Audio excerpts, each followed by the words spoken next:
arrangement of source charges. It doesn't really describe how, but we know that the electric potential near these charges is 5,000 times x squared, where the units would be in volts. A particle of charge Q moves in this potential with turning points at plus and minus 8 centimeters. Find the maximum speed of the particle.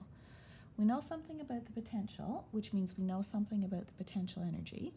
So let's use the idea of energy conservation to find the maximum speed of the particle. First, let's think about this energy a little bit. The potential of the particle is 5,000 times x squared. If the potential is 5,000 x squared, then we can find the electric potential energy. And that's the charge times the potential. So our charge Q is 10 nanocoulombs. Multiply that by the potential, so that gives us our potential energy. I could fill in my Q 10 nanocoulombs here, or I could just leave it as Q.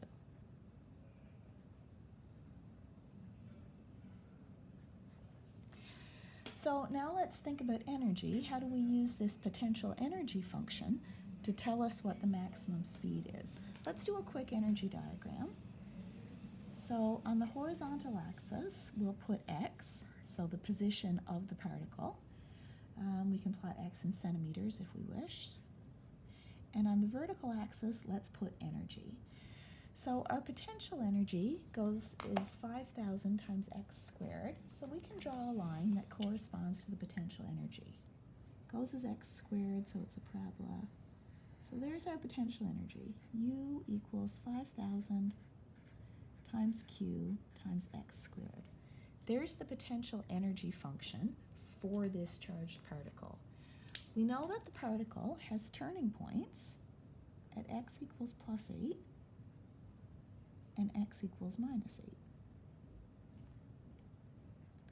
So what we know about a turning point is this is where the particle turns around. If it turns around, the speed is 0. So at these points, the speed is 0, the kinetic energy is 0. So this tells us what the total mechanical energy is.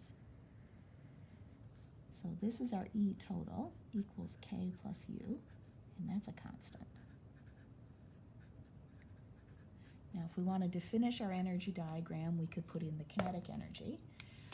We know that the kinetic energy is 0 at minus 8, 0 at plus 8, because that's where it turns around. The potential energy decreases as we get away from plus or minus 8 towards the center, so the kinetic energy must be increasing. So there's our kinetic energy. Okay, so now we know an awful lot about the energy of this particle. So our total energy is kinetic plus potential, and that's a constant. If we want to find, so let's see, so E is equal to K plus U, which is constant.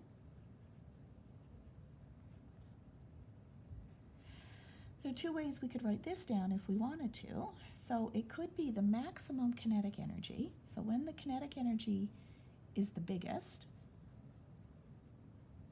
that would correspond to when the potential energy is the smallest. And we could also, if we wanted to, we could write it down as the minimum kinetic energy, that's at the two turning points, plus the maximum potential energy. So we know that these two things have to be equal because our energy is a constant. So K maximum plus U minimum equals K minimum plus U maximum. There's something we know about energy. Sometimes it can be all kinetic, sometimes it can be all potential. So our K maximum is going to be a half times M times V maximum squared. Our U minimum is our smallest potential energy. Potential energy is 5,000 times Q. What X value would give us the minimum potential energy? That would be 0. That equals our minimum kinetic energy. That occurs at the turning points where it turns around, a half times M times 0 squared, plus our maximum potential energy, 5,000 times Q, Here we have to be careful with units. When we put in our x, we have to put x in meters, 0.08 meters squared. So here's an expression that will let us find our potential energy. So 5,000 times q times 0.08 meters squared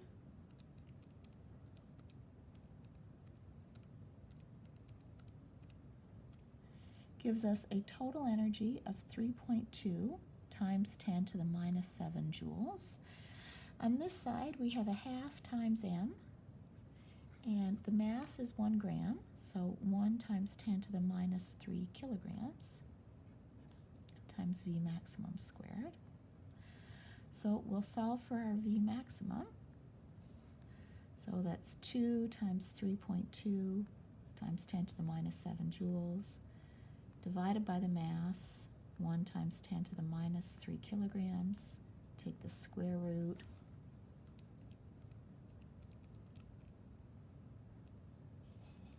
What we get for our answer is 0.0253 meters per second.